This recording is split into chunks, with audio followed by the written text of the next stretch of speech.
Canada made history in 1967. It was the first country in the world, ever, to go to a merit-based point system for immigration. The goal of the system is summed up with this one sentence on a government immigration website, quote, "We choose skilled immigrants as permanent residents based on their ability to settle in Canada and take part in our economy." So beginning in 67, an applicant's race, color, nationality, that no longer mattered. To be blunt, being white ceased to be the advantage it had been. Canada, like many other countries, had a history of discriminatory immigration policies dating all the way back to post-World War I. Among those excluded until the mid-20th century were communist, Mennonites, Austrians, Turks, and Chinese. A ban on black immigrants had been considered in 1911, but not implemented. The restrictions began to ease after World War II, in part because of a demand for labor to fuel the country's robust economy. But racial discrimination wasn't officially nixed until '62. Here's how the comprehensive merit-based point system, unveiled 5 years later, ranks potential immigrants. Goes by work skills, education levels, language ability, speaking French or English, and family connections.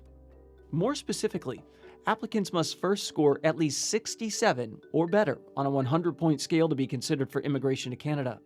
Points are awarded in these 6 categories. Language skills. The more fluency in English and French, Canada's official languages, the more points you get.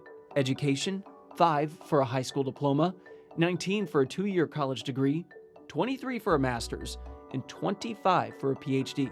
Work experience. Points are applied based on how skilled the job is, plus how many years the applicant's been doing it.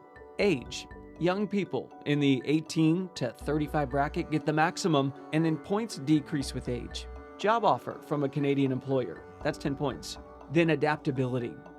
This includes things like family ties to Canadians or past visits to the country.